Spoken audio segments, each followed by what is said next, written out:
Hey, what's up, Ben? How you doing?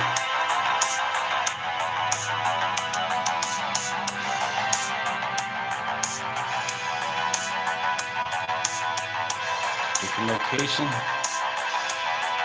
different topics.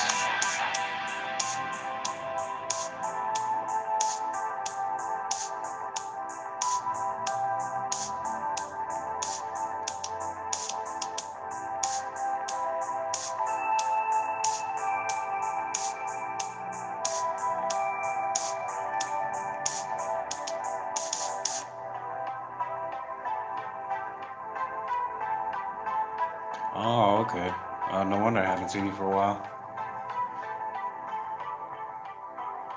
Man, it's a lot of work to pack up your stuff and get you moving.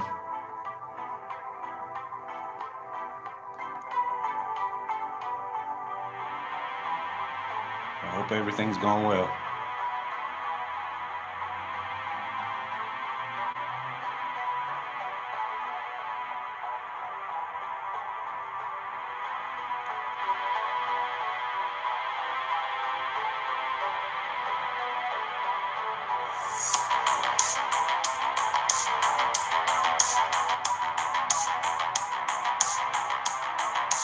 Just gonna wait until we get a few more people in, at least 10 people, so that way I can say what the books are about. So you guys get to pick.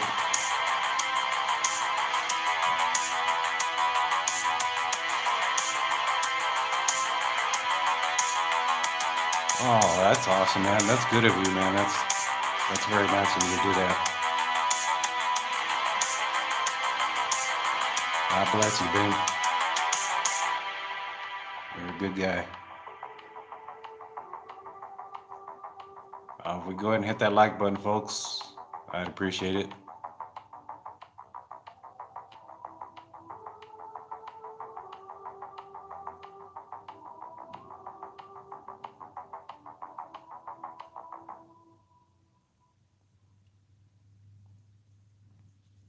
Girl with the camera, how you doing? Not doing my normal live stream at the usual place. So I'm right here at the library. I'm good, I'm good. Yeah, I picked up a couple of books here at the library and hey Clyde, how you doing? Just the guy, what's up? So I'm in the little solarium, as they call it here at the library.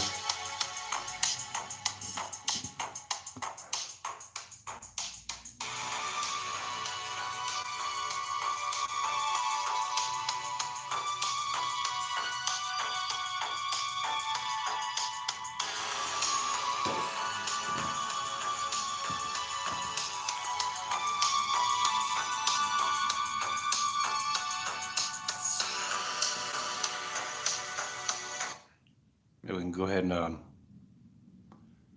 see what you guys want to pick out. I have two books.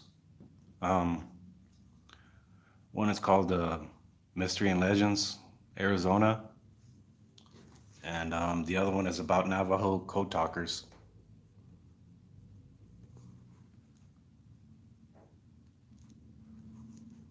So if you guys want to put in your votes, let me know.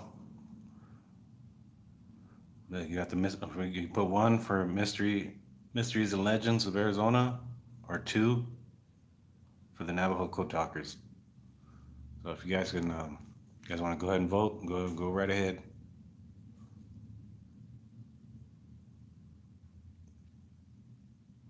All right, I got one. Okay, 1 and 1.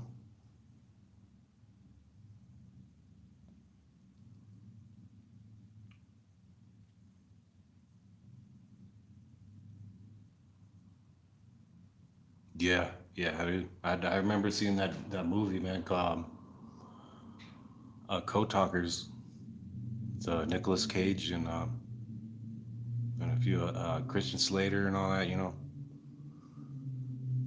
Yeah, man, they're just the when they were translating when those the Vietnam or whoever it was, they were trying to translate and they couldn't. It sounded the way they said it sounded like when the Navajos were translating or sending the message, it sounded like they were underwater, so they couldn't really make out what they were saying. Yeah, World War II. Yeah, it was a good movie.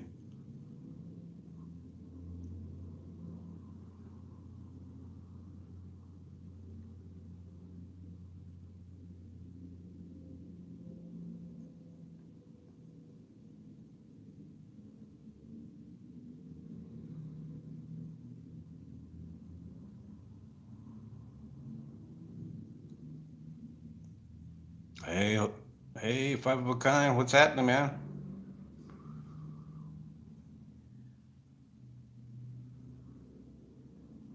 Yeah, he just got in. Um, you put a one in chat for Mystery and Legends of Arizona, and two for Navajo Code Talkers. So we got one and one. Yeah, yeah, it's a different spot. Actually, nicer too, man. I like it here. Don't get me wrong, the park is nice, but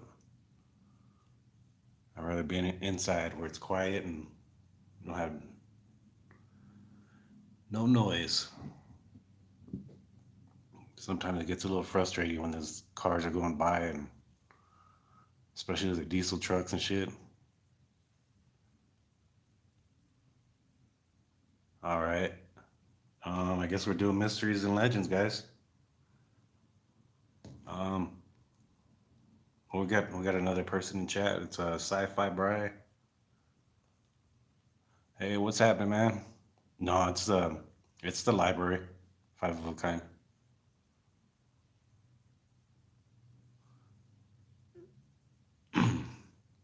Sci-fi, if you want to put a one for Mysteries and Legends of Arizona, and you can put a two for Navajo Code Talkers.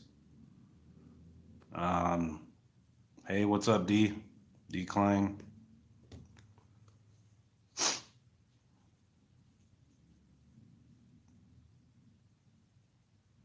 Welcome to the chat.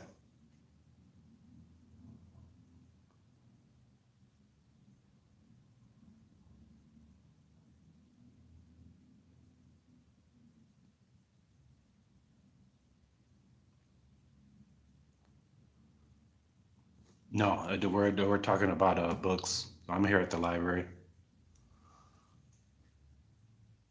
It's your first time here, so I do live stream reads, about historical things around Arizona.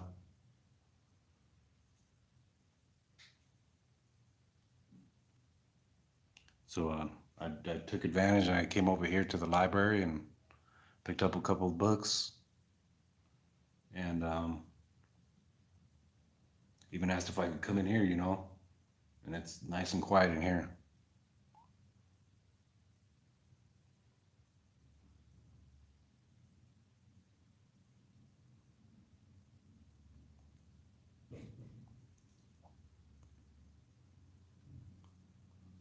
Yep. So if you guys want to drop a one or a two, just let me know. One's for the Mysteries and Legends of Arizona, and two is for the Navajo Code Talkers. So you guys can go ahead and let me know. We can go ahead and get started.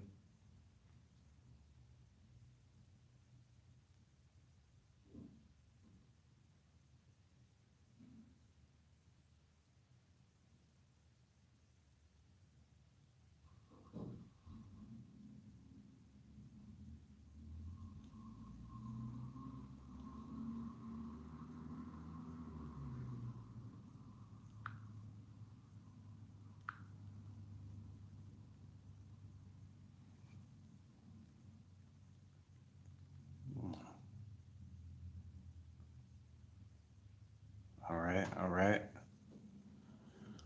Okay, I'm both for numero uno. So we'll go ahead and start on the mysteries and legends, guys. Get right into it.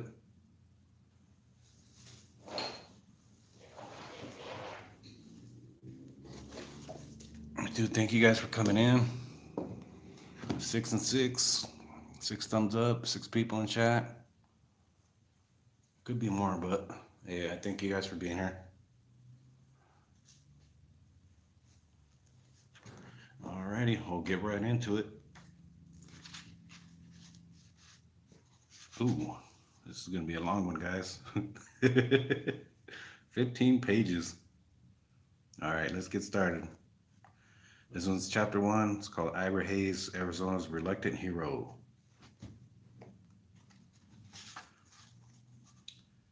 In the chill of the early morning hours of January 24th, 1955, members of the Gila River Indian community found the body of one of their friends lying cold near a canal on a patch of desert near Bapchuli, a small reservation town south of Phoenix. They recognized him immediately. It was Ira Hayes. Ira Hayes, an American legend dead at such an early age. A reluctant hero became a sacrifice during the Second World War. His tormented life was over. He was only 32 years old, but his last few years were a living hell, ignited by the horrors of combat and fueled by well-intended but misplaced homage.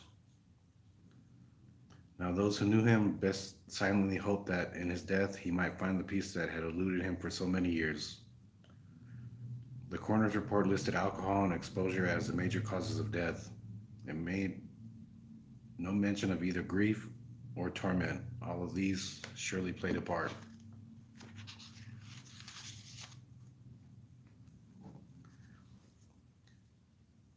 History may record Ira Hamilton Hayes as a hero, but in his own eyes, he neither deserved nor wanted the designation. The government and the military promoted him as an idol, and a grateful America accepted him as one. And once his time in the national spotlight was over, he became a victim, a man who never asked for public acclaim but had it thrust upon him. And it ruined his life. Ira Hayes was a Pima Indian first, then a Marine, then an unwilling hero. The act that ushered him into a wholly unwanted lifestyle was a chance happening, not a brave deed. He just happened to be there when a single moment immortalized him. He was forced to go along for the ride, regardless of where it took him. The events leading up to what would become his downfall began on February 19, 1945. American military forces invaded Iwo Jima, a small but strategic island in the South Pacific, but several hundred miles south of Tokyo, Japan. It was a possible supply point for the Allied forces, who considered it important that they prevent the Japanese from using it themselves. Hayes was a part of a landing team met with withering, never-ending fire from the Japanese forces who held the tiny piece of land.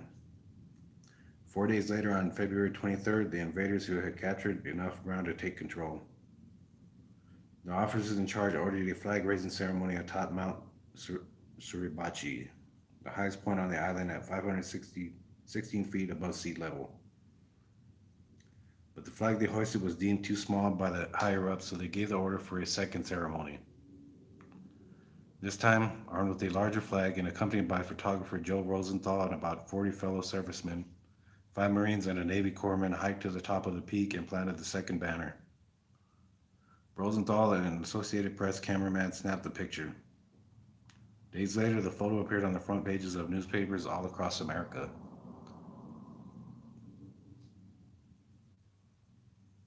The act of raising the flag was hailed with all the plaudits that normally accompany great feats of heroism. It was a first step along a path that would lead to a tragedy for 5 of the 6 young servicemen shown in Rosenthal's photograph.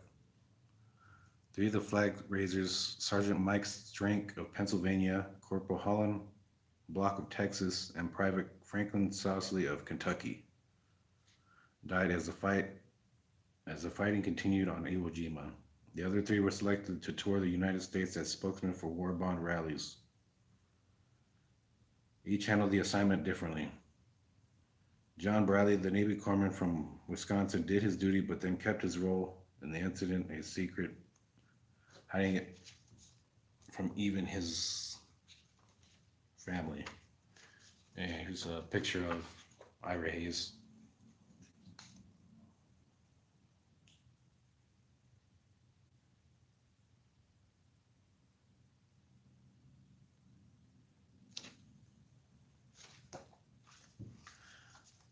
Who never knew about his role in the incident until after his death in 1994. Private Rene Gagnon of New Hampshire tried to capitalize on his fame, but it led to business failures, divorce, and alcoholism, culminated by a premature death in 1979.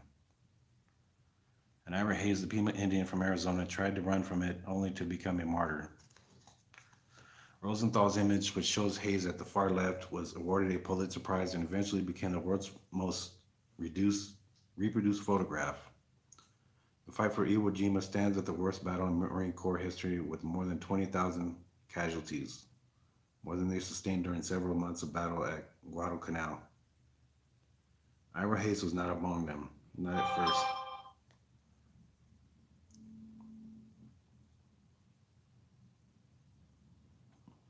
All right. Oh, all right. Hey, thanks, Five of a Kind Media. Appreciate it, man. Thank you. These days, few people on the Gila River Indian Reservation remember the man behind the story. He was born on the reservation on January 12, 1923, and died there a little more than 32 years later. He was a member of the Pima tribe, the eldest of 8 children. Although shy and introverted, he earned good grades at Sakatone and the Phoenix Indian School. He left high school after completing 2 years of study to serve in the Civilian Conservation Corps for a couple of months before taking a job as a carpenter. On August 26, 1942, he enlisted in the Marine Corps Reserve at Phoenix for a period referred to by the federal government as the duration of national emergency.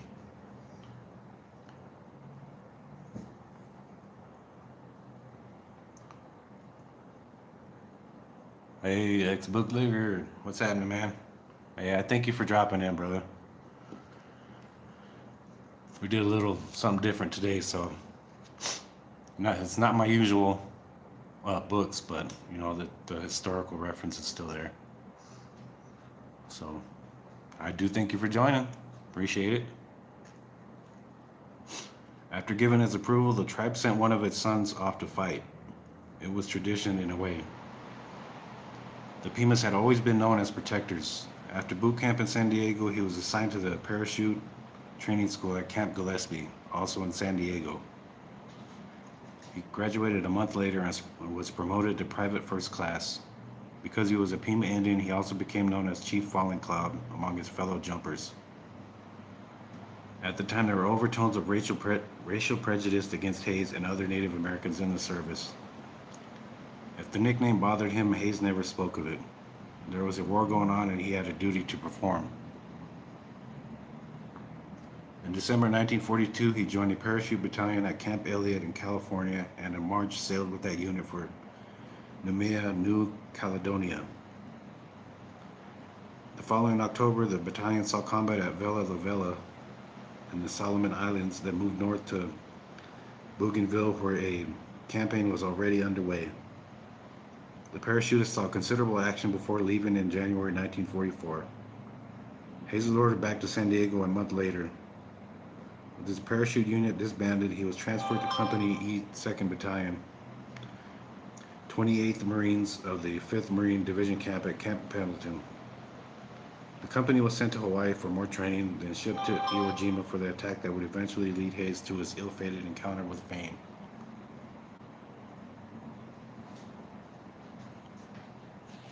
He fought on the island for 36 days and came out of the battle unscathed.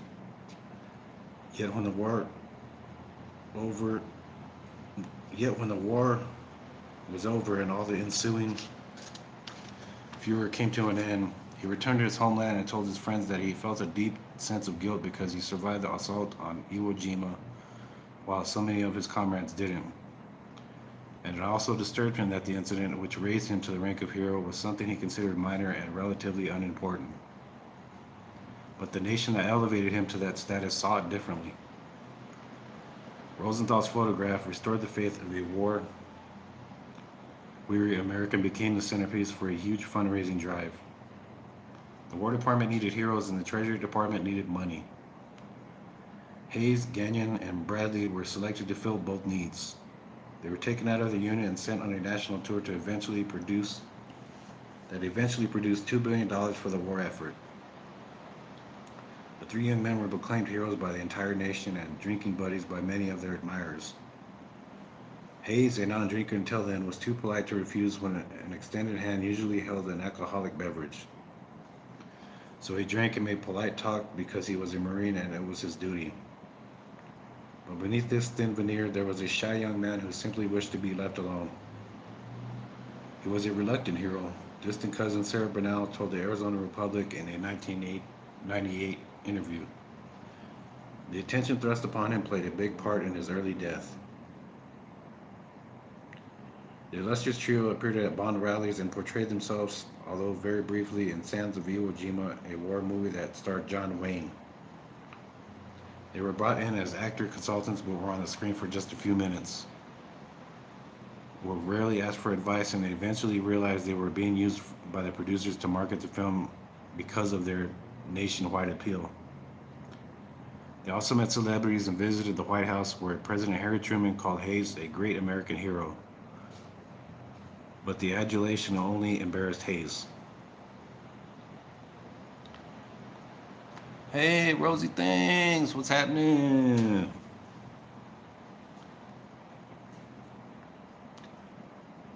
Hello, Dream, Calumet.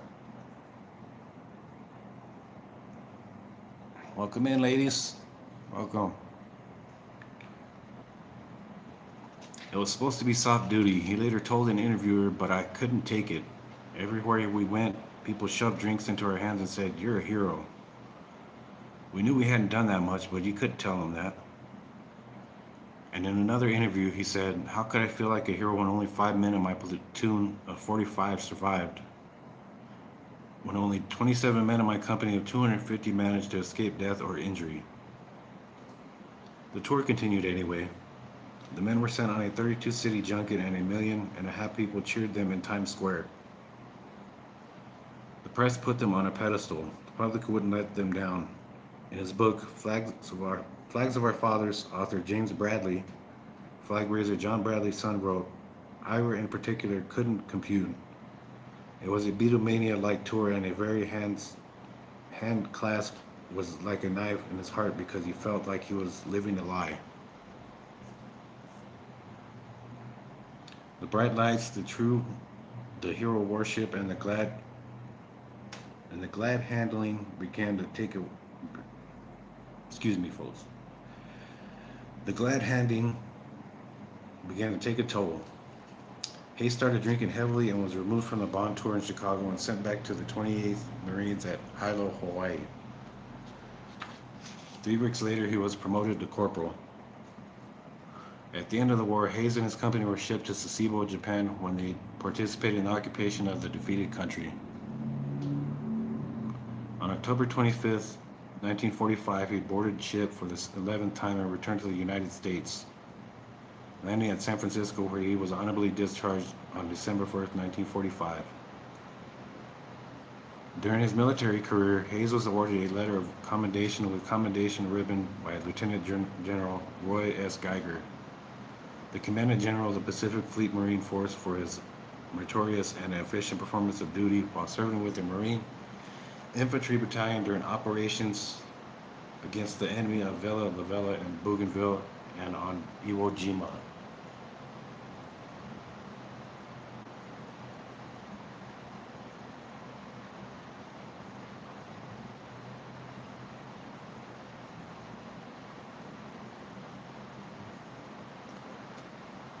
I heard they got a train stop over there.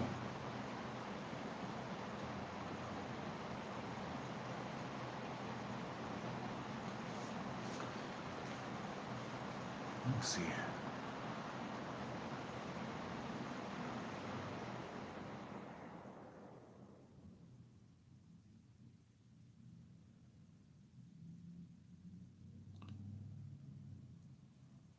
Well, I got a damn train stop way over there. Doesn't look like anybody's gonna be able to turn in there either. Got cars all the way from the tracks to the intersection there. He also received a Navy Commendation Ribbon with V Combat Device, Presidential Unit Citation with 1 star for Iwo Jima, Asiatic Pacific Campaign Medal with 4 stars, American Campaign Medal, and the World War II Victory Medal.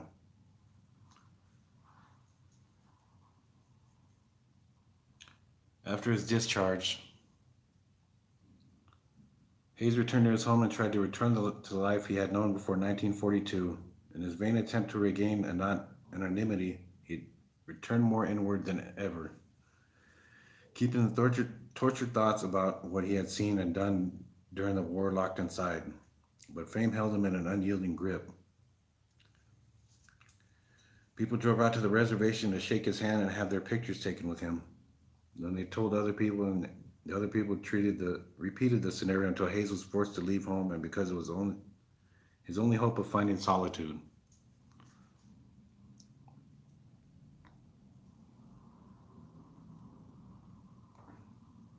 Hey, Sewer Dog, Charlie, Luke, what's happening, y'all? Welcome in, guys. Welcome in. Hey, yeah, get you a cocktail. Oh, sorry. All right. I kept getting hundreds of letters, he told friends, and people would drive through the reservations, walk up to me and ask, "Are you the Indian who raised the flag on Iwo Jima?"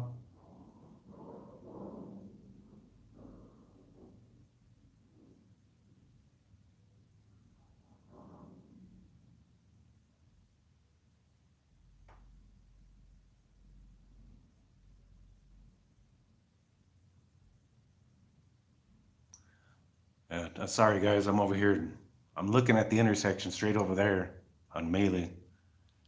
And you got another truck trying to turn in there, and he can't. Not until that train gets out of the way.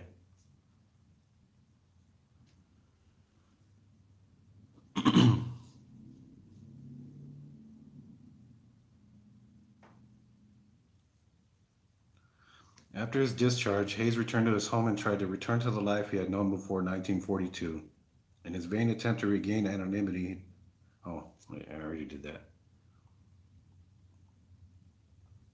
With help from a relocation program sponsored by the Bureau of Indian Affairs, he went to Chicago and found a job as an assistant lathe operator with International Harvester Company.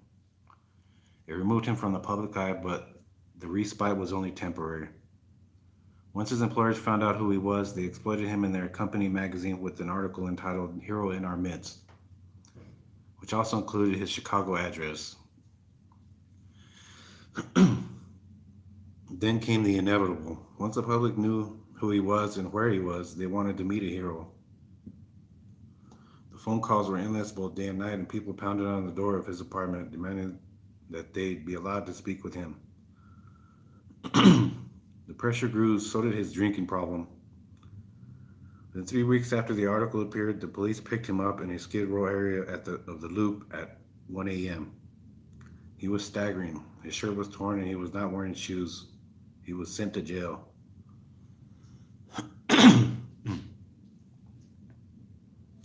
Hey, what's up, John Denicola? What's happening, man? This time, help came from an unusual source. The Chicago Sun-Times also discovered who he was, got him out of jail, and started a fundraiser to help with his rehab. That led to a job in Los Angeles where everyone involved hoped he could make a fresh start and forget the reason for his situation. Hayes was grateful and said he was cured of drinking, but the cure lasted less than a week. He was arrested by Los Angeles police on the familiar charge of public drunkenness.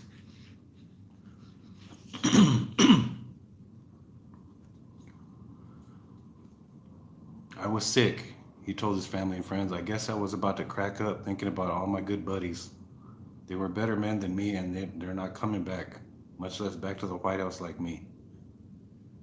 Frustrated at both himself and the circumstances that surrounded him, Hayes returned to the reservation once more, but this time there was no hero's welcome and only one reporter took the time to interview the fallen idol. He was despondent and appeared to have given up on himself. I guess I'm just no good, he told the reporter. I've had a lot of chances, but when good things started looking good, I get that craving for whiskey and foul up. He thought that going back to his family might help. In the meantime, Renee Gagnon became the darling of the media.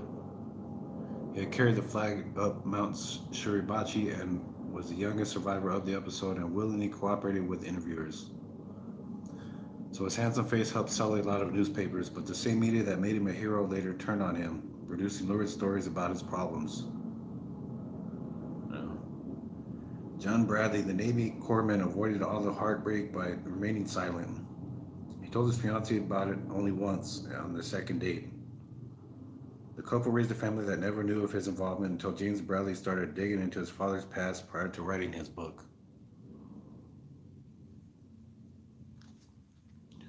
Let's see.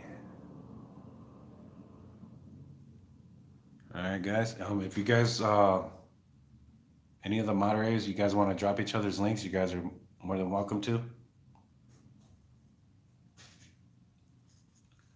And Ira's downward spiral continued. He was arrested 55 times on drunkenness charges and could find neither work nor peace. Damn. Rosie over there with some Malibu and pineapple. Cheers. The first time was in 1950 when he went to Washington to plead for more assistance for his tribe. There was another momentary break in his torment in 1954 when he was invited back to Washington to attend the dedication of the Iwo Jima Monument. During the ceremony, President Dwight Eisenhower lauded him as a hero. Afterwards, a reporter asked how he liked all the pomp and circumstance that goes with being a famous person. "I don't," was his only reply. 3 months later, he was dead. An editorial in the Phoenix Gazette on January 26, 1954 declared, in quotes, "Ira Hayes was a victim of war as surely as though he had died on Iwo Jima with his buddies. The peace he fought to win never bought him personal peace, but he is no less a hero for that. Arizona and will always honor his memory and the proud symbol he helped create. However, not even death could bring about the solitude he pursued so vainly. State lawmakers decided that he should get a state funeral. Thousands of Arizonans paid respect as his body lay in state in the state capitol before his burial in Arlington National Cemetery. In 1960, Hollywood stepped in to convert a reluctant hero into a larger-than-life hero by casting Lee Marvin as Hayes in a telefilm entitled The American. A year later, Tony Curtis portrayed Hayes as a man designed to become a tribal leader in the full-length film The Outsider. The movie was based on a segment of Wolf Whistle and Other Stories, a collection written by William Bradford Huey. In that selection, also called The Outsider, Huey was the first to recount Hayes' reactions to his unwanted fame. Years later, in the 2006 movie Flags of Our Fathers, based on James Bradley's book and directed by Clint Eastwood, Adam Beach appears as Hayes. Songwriter Peter Lafarge and country singer Johnny Cash also had added misguided laurels. Lafarge wrote the Ballad of Ira Hayes and Cash recorded it in 1963. It went to third place on the music charts. The refrain called him Drunken Ira Hayes and referred to him as a whiskey-drinking Indian. Now that's nice. Nice that people talk about you and say bad things about you when you're already gone. However, in an interview conducted shortly before his book was published, Bradley noted, "I've spoken to many of Ira's Marine buddies who fought with him, who shared foxholes with him and depended upon Ira for their lives. They don't talk about an out-of-control guy or drunk. No, when these veterans speak of Ira, they do so with respect and tell of an honorable warrior, and that is what killed Ira Hayes, a conflict of honor." Bradley also presented some reliable evidence that Hayes was more than likely suffering from post-traumatic stress disorder. The affliction is common today, but did not receive major attention until the 1960s, much too late to help Ira Hayes. And I'm sure you guys have heard about all that, man. Yeah, John, yeah, that's what I said, man. There's people speaking ill of you after you're gone, and you're not even here to defend yourself, you know?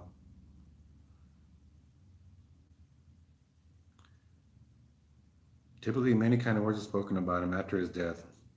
After his funeral, Gagnon eulogized, let's say he had a little dream in his heart that someday the Indian would be like the white man and be able to walk all over the United States. And on November 10th, 1993, in a speech delivered at the Iwo Jima Memorial, Marine Corps Commandant General Carl Mundy declared, one of the pairs of hands that you see outstretched to raise our national flags on the battle-scarred crest of Mount Suribachi so many years ago are those of a Native American, Ira Hayes, a Marine not of the ethnic majority of our population. Were Ira Hayes here today, I would tell him that although my words on another occasion have given the impression that I believe some Marines, because of their color, are not as capable as other Marines, that those were not the thoughts of my mind and that they are not the thoughts of my heart. I would tell Ira Hayes that our Corps is what we are because we are the people of America, the people of the broad, strong, ethnic fabric that is our nation. At last, I would tell him in the future that our fabric will broaden and strengthen in every category to make our Corps even stronger, even of greater utility to our nation. That's a commitment of his commandant, and that's a personal commitment of this Marine. Today in Sakatone, where he was born, a memorial park features a life-size bronze of Ira Hayes dressed in his Marine uniform and wearing what might be best construed as a look of peace, standing in front of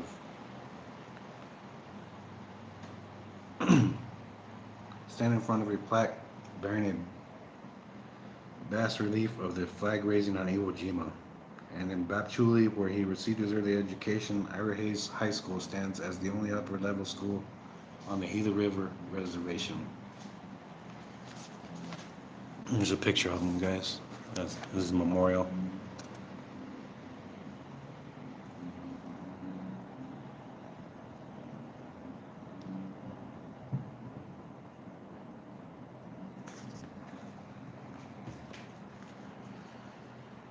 In Arlington National Cemetery, his remains lie in Section 34, Plot 479A. And the huge Iwo Jima Memorial is never a changing reminder of an incident that gave a nation hope during a tragic time in history.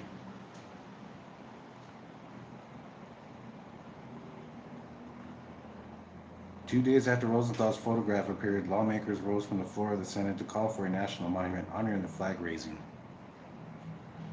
State legislatures passed similar resolutions, and thousands of Americans wrote to President Truman urging him to act in a hurry. A mere 72 hours after seeing the photograph, artist Felix de Weldon sculpted a clay replica of the picture and brought it to the White House. Truman approved and gave the order to start the design and creation process.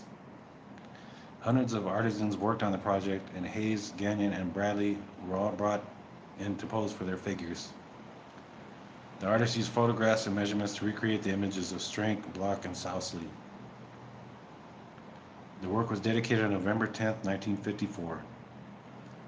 The figures of the 6 men stand 32 feet tall, and the flagpole rises 60 feet. And just as he was on February 23rd, 1945, Ira Hayes is the Marine at the far left.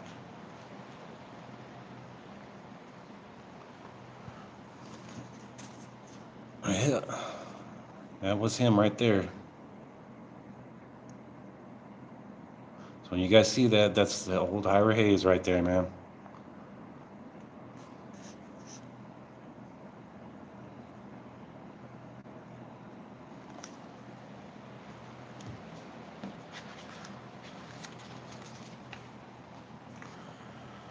Ooh, man.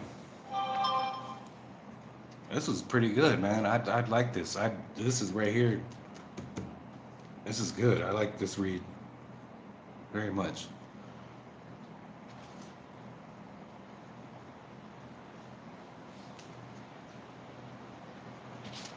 So that's gonna do it for chapter 1.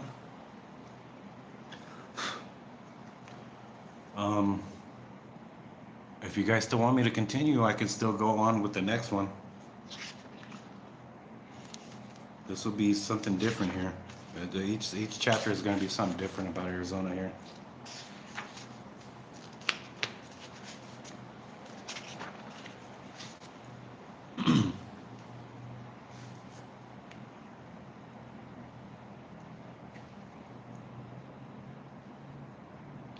Yeah, Rosie, yeah, it's pretty tall. He's hot. If you guys want me to continue, man, I could do chapter two. I mean, ain't no problem. If not, we can wait until tomorrow. It's all up to you guys. I mean, you guys picked it out, and this is a great choice by you guys. It's a viewer's choice, guys. You guys did it. And I just picked the book.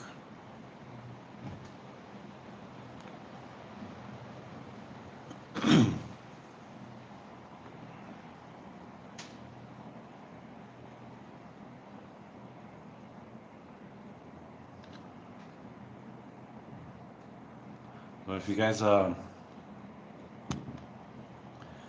yeah, John. Yeah, that's what that other book is about too. This one I'm reading, I was surprised that story even popped up. Considering I do have the other book of the Navajo Code Talkers. So, uh, this one it says about a Hotel Vendome in Prescott.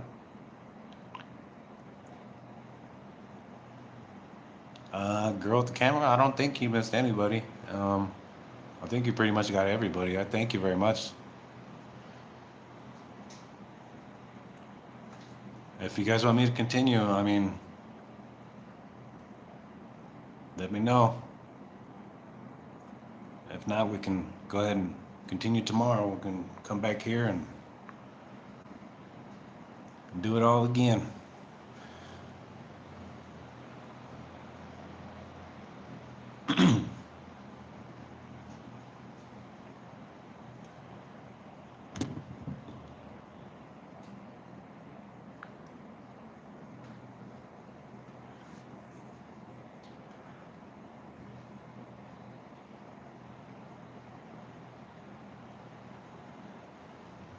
Mm, cool. John Denicola says go for it. And Five of Kind Media says, yeah, sure, let's go.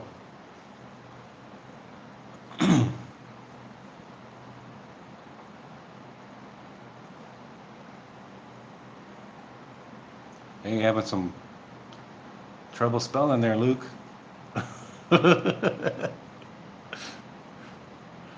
All right, yeah, well, let's do it. All right, girl with the camera. All right, this is chapter 2, guys. Chapter 2, Abby still lives in the Hotel Vendome. The Hotel Vendome in Prescott is one of those places that invites strangers in, shows them to a comfortable chair, then surrounds them with a sense of longing for bygone times. It is a wonderful old building situated in a wonderful old neighborhood dotted with wonderful old Victorian houses. The narrow streets are lined with wonderful old trees and the cars parked diagonally like they used to when life was according to those who were there at the time. Less stressful and more relaxed than it is now. Oh shit! Hey Bisbee, damn! Hey, there's a book in here, bro. Like about Bisbee. There's a couple I've seen, but they had one that was on display here. It was about the Bisbee bar scene, I guess, or something. I was gonna pick that one.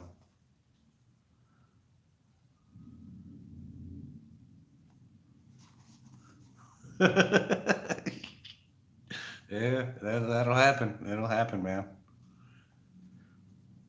The structure is 2 stories, flat roofed, made of brick, and it runs from the street clear back to the alley. A veranda stretches across the front of both levels. Guests on either floor can pull up a chair and prop their feet on the white railings and then sit and watch the world wander by. Hey, what's happening? NCW Joker. Good to see you, man. It's been a while. I hope you're doing good, man. You and your family, bro.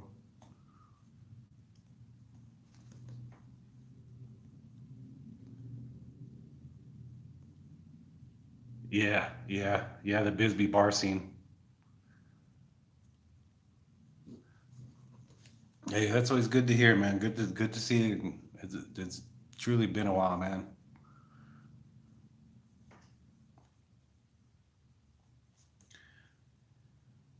Okay.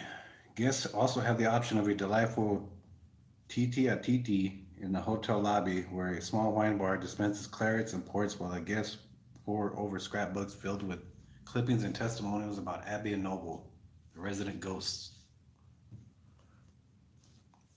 For those who prefer their spirits in liquid form, Prescott's infamous Whiskey Row is wow. Whiskey Row. I always see that on Gilbert Bystander's live stream every time he was going live. They had a place there called Whiskey Row.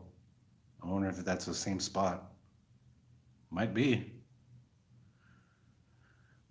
Prescott's infamous Whiskey Row is within easy walking distance. The block long assortment of bars and eateries have a colorful history and associated tall tales that still attract tourists, gawkers, and those interested in nightlife of a more tangible kind. The front desk in the lobby of the Hotel Vendome is small and sturdy. There's an antique wooden key case on the wall, and the guests who register there can look directly down a long hallway to the first floor rooms, or glance to their right where a wooden staircase will take them to the upper level. To room 16, where Abby and Noble supposedly hang out, according to local legend, the two had been living rent free in the Hotel Vendome for more than 80 years. Abby was an abandoned wife, Noble was her cat. The oft-told story is that around 1920, Abby Bry and her husband, whose name is never mentioned, owned the hotel, but they fell upon hard times and had to sell out. Fortunately, the new owners liked the couple and let them stay as caretakers. They were allowed to live in room 16, but they didn't live happily ever after. One reason for the compassion shown the pair is that Abby suffered from tuberculosis. Her life was slowly ebbing away because of the affliction, which was then commonly known as consumption. Her life was slowly. Oh, wait, yeah, I just said that. On a fateful night in 1921, Abby's life took an even more tragic turn when her husband went out for either medicine or cigarettes. The details are obscure even after years of research and never returned. Wow. No, wow, you been there, Joker? That's crazy, man.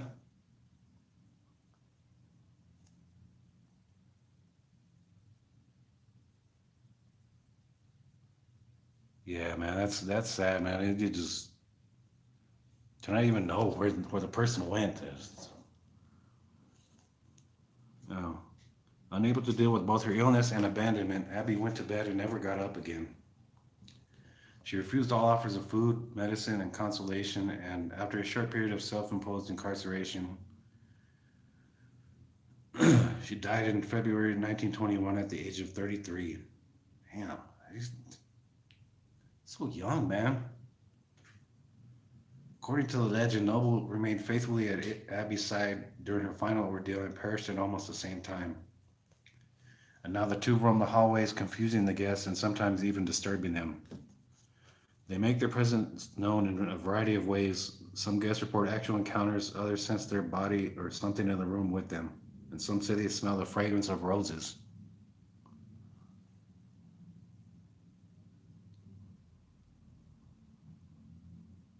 Hey man, that would be a good live stream, dude. Shit. If you ever do that, damn, I'll be watching. The smell of roses. Frank Langford, a former operator of the hotel, along with his wife Kathy, viewed all this with a degree of skepticism. He said he'd like to believe, but needed more concrete evidence. I walked the fence, he said one morning. I believe in ghosts, but I want to be convinced. I believe in God, the devil, afterlife, and angels. I can't see them, but that doesn't mean I don't believe in them. He paused for a moment, then added, at the same time, I don't see any actual signs of ghosts. I like to see an apparition. Others aren't so reluctant to firmly state their belief that Abby exists. Not only does she exist, they say, but she wants people to know about her.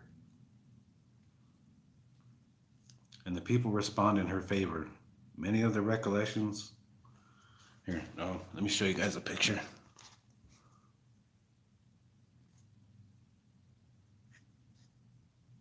I don't know if this picture's been updated, but that's the picture that's in there.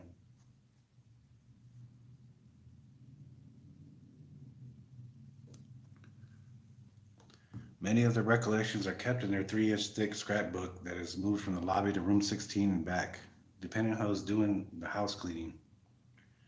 One former guest wrote anonymously, my family and I were staying in the Vendome Hotel in Prescott. I knew it was haunted, and that was the main reason I wanted to stay there.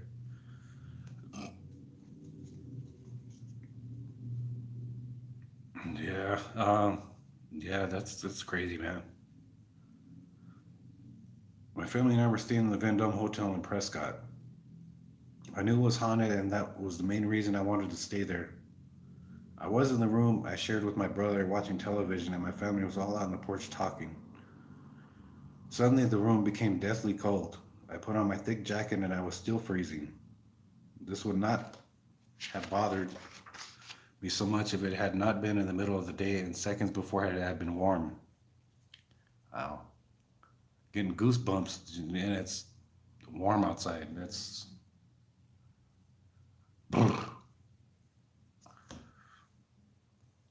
I stay in the gym club suites when I bar hop in Bisbee. I stay at the very top floor. Oh shit! All right. Hey Crofty, what's happening? After a minute or two, the door, which I had pushed all the way closed, kept on flying open. I went outside and closed it, and no matter how hard I pushed it, it did not open. I went in and asked my family if they had come inside recently, and they said no. Later that night, I went to sleep fairly easily, but something or someone woke me up. I was half asleep, but I remember someone talking to me. I am a very deep sleeper. I checked, and all of my family was asleep. Just as I climbed into bed, the bell from down the street struck 12. I've never been so afraid in my life. Langford heard all these stories, and he related some of them after opening the door to room 16. Sometimes guests say they wake up to a perfume smell, he said. It's definitely there, they say. They lie there and wait for something else, but it's only a smell and then it's gone. I've had that happen to me. It gives me the chills. Hey, man. I'm kind of getting chills myself here. Shit. Langford heard. Oh, wait. Okay. Room 16 is small, very neat, and bears a strong resemblance to the room set aside for guests at Grandma's house. Lace curtains drip gently as a morning breeze courses its way across the quilted bedspread. A wicker chair sits next to the bed, and a wooden dresser stands guard at the foot. A transom tops a 5-panel wooden door. The only marked deviation from the style of the 1920s is a television set on the top of the dresser.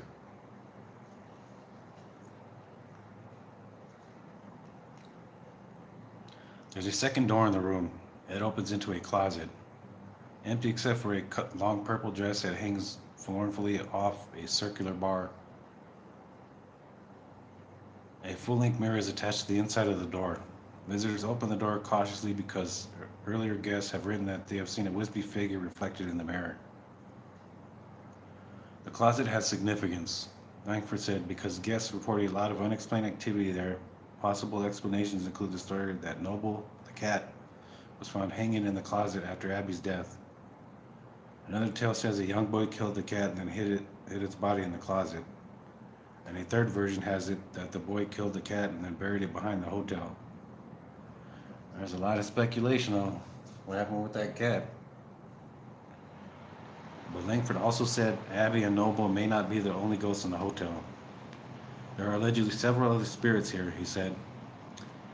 They are not scary or evil. They are more like an overload of the senses. Things like chills, sensation of touch or pressure, like someone sitting on the edge of the bed. Fragrances and noises. Some are probably explainable, but when they become difficult to explain, they are chalked up as ghosts.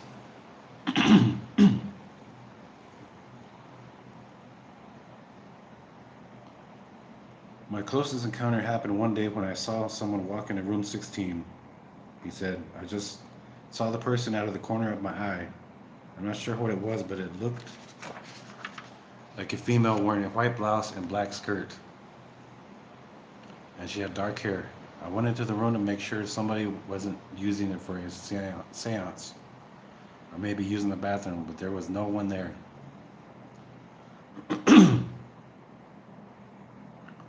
A Phoenix woman purposely stayed in the room. She didn't believe in ghosts, but secretly wanted to see one. She later wrote in the scrapbook that the bathroom light flickered on and off and on. The hangers in the closet moved back and forth, and I distinctly heard a cat bell ringing. But even eerier, she wrote, was that as she watched from the bathroom odor, the quilt on the unmade bed folded itself back up on that to the headboard. Wow. Others claim that they've seen Abby in detail according to the stories they've written in the scrapbook. She's plain looking, medium height, auburn hair, and very busty. They also say she was a teacher, but history does not record Abby's occupation during her short life. History, in fact, doesn't even record Abby herself. Prescott historians say they've combed all available documents from the 1920s and find no trace of either Abby or her husband. Researchers have taken them through city directories, census records, funeral registries, and cemetery records. They do know that the hotel was built in 1917 by J.B. Jones as an apartment house, and it was hailed at the time by the local press because it will fill a need for the housing in town, which was crucial even when the summer visitors were induced to return home.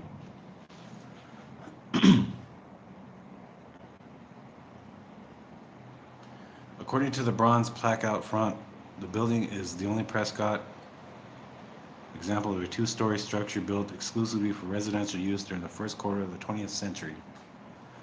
It was initially advertised as an attractive small hotel with 30 rooms and 16 baths, wide verandas upstairs and down, attractive lobby, hot and cold water in all rooms, night and day phone service with buzzers in all rooms, excellent steam heat, free parking 1/2 block from the plaza, 1 block east of Highway 89, rates reasonable with $1.50 single and $2.50 double. Yeah. It's amazing how the prices were back then. Cowboy movie actor Tom Mix rented a room by the year back in the 1920s, and the hotel is listed in the National Registry of Historic Places. It was restored and modernized in 1983 and now features 21 rooms.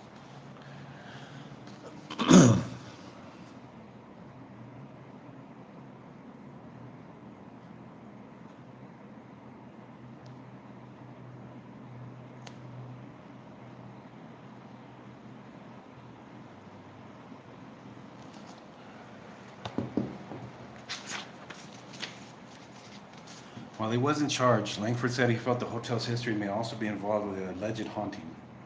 Prior to its construction in 1917, a house stood here, he said.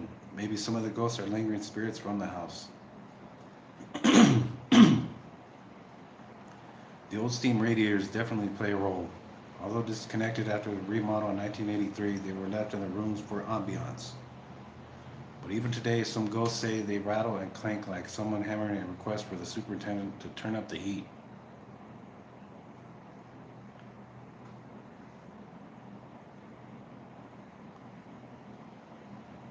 Hey, Witchcraft Radio. Hey, welcome in, welcome. Yeah, it's always nice every time I go live, I always have a new face in chat. I welcome you. Welcome in, I appreciate you.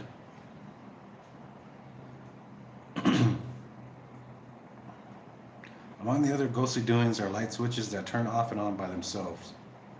A meowing cat in the early hours and incidents where the do not disturb sign begins spinning around on the doorknobs. Perhaps there are some rational explanations for these things. Langford said, but some just challenge logical explanation.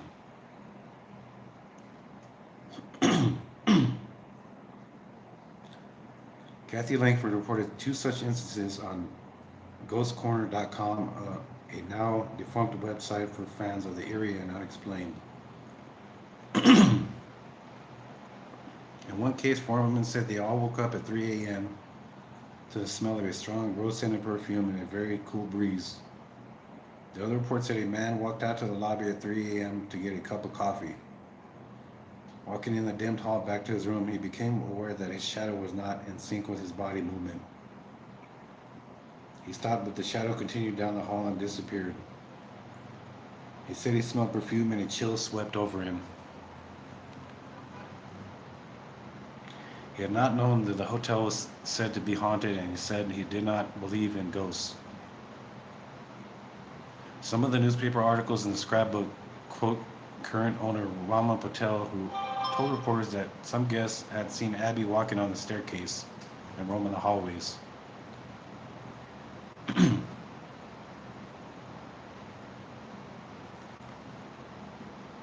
Sometimes the service bell on the registration desk rang when there was no one in the lobby, Patel said, and the front doorbell frequently rang when there was nobody there. Patel has owned the hotel for several years and assumed management in May 2009. Guests have also claimed that the television sets work only when there's a Western movie being shown. One wrote that the set, which normally broadcast in color, went to black and white during a science fiction program about the paranormal and stayed that way until the show ended. Wow. A colored TV going black and white. That's very strange. I've never heard of that. A rather determined guest wrote that he had left a tape recorder running overnight in room 16. He said he'd share the findings with the hotel staff but never produced any results. Others used the Ouija board to establish what they said was proof that Abby not only wanders the hallways, but anywhere else in the hotel that she darn well pleases. Frank Langford gave partial credibility to that report.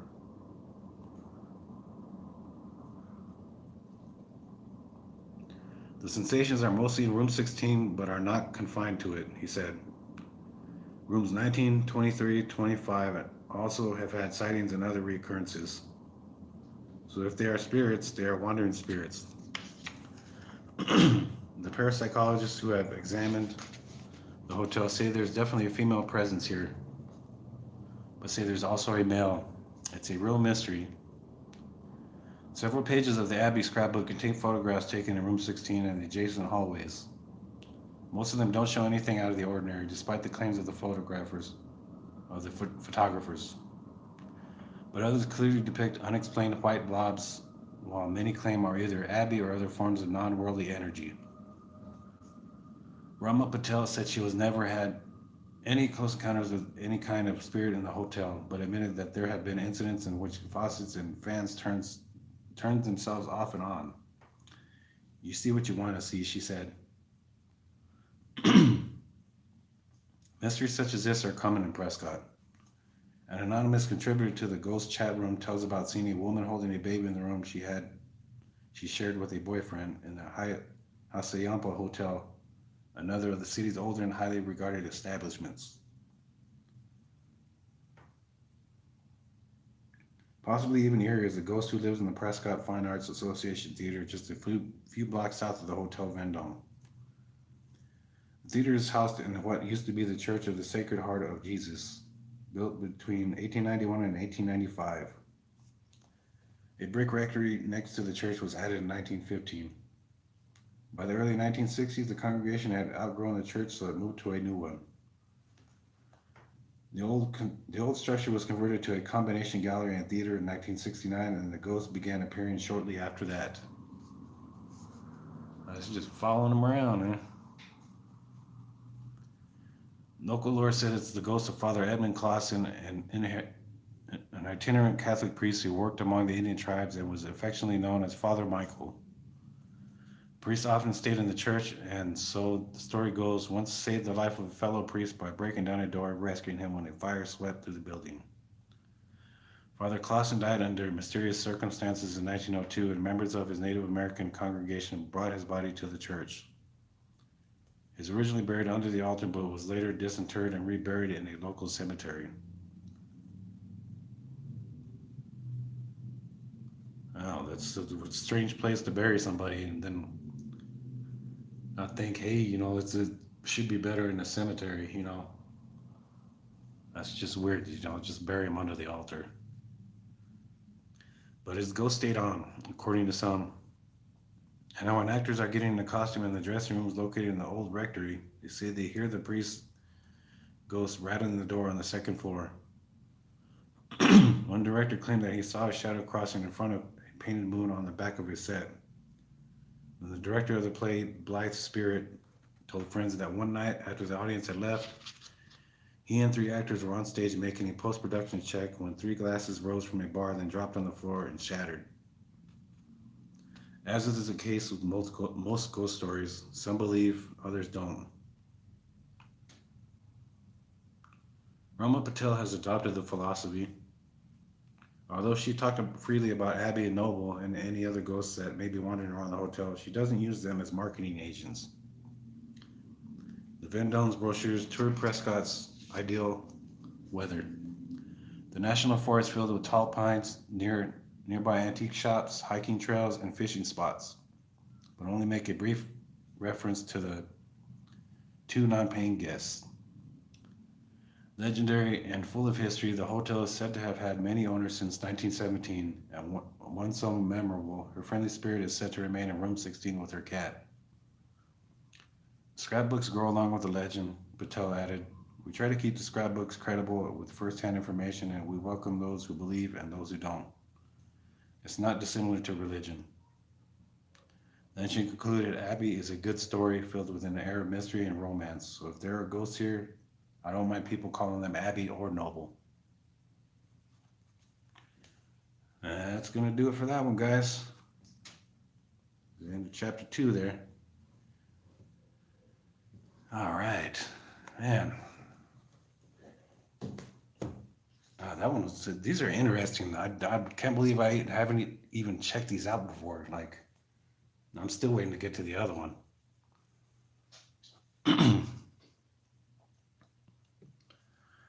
Alrighty. Go back, see if I missed anything.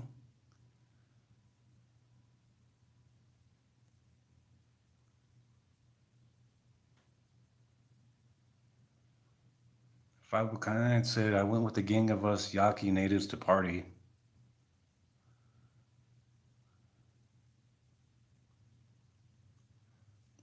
Bisbee. Five Community says, Bisbee, I like the atmosphere and the people there when I'm bar hopping. It's the only place where I saw right-wing bikers and left-wing hippies all get along. Very diverse people will go there.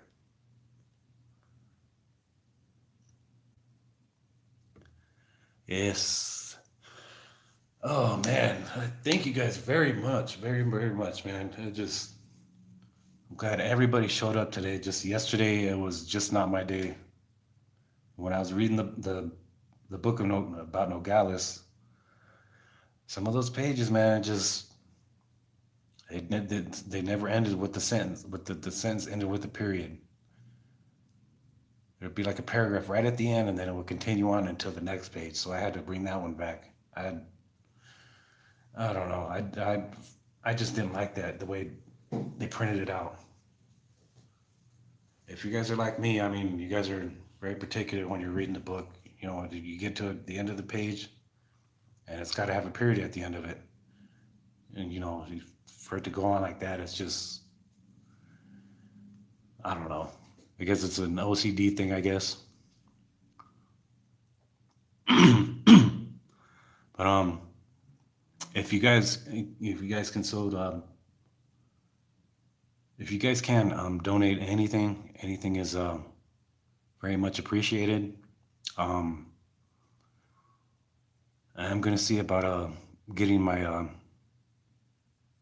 replacement ID. I gotta get one because the one I have, it's all messed up and just been through hell and back. Like, I've had it in my wallet and I ended up washing it in the washer. So If you guys can chip in anything for that, that's greatly appreciated. So anything, you guys can pitch in for, anything for my bike I might need later on. It's always helpful. But I do thank you guys very, very much. Very much. You guys are truly amazing for being here. You guys are truly amazing for being here, and I appreciate that very much. And just wouldn't be a channel without you guys. But I do thank you guys again, and you guys made a good choice. This one was pretty good. And the other one I have here, this is the other one. Navajo Dockers. So this one will probably come after this, or I don't know, maybe I might mix them both together. Never know. But I do like this book. This one is very, very interesting. Can't believe how many times I've been here and I've just glanced over it. But I'm gonna go ahead and shut it down, guys. We are here at the Wilcox Library.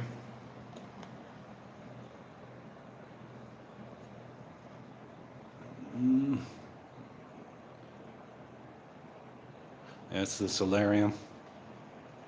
This is the doorway right here to get into the library. It's nice, man. I like it in here. So it got the heat going in here, and it's nice and warm, quiet. Everything, man, everything. I think I'm gonna start coming here from now on.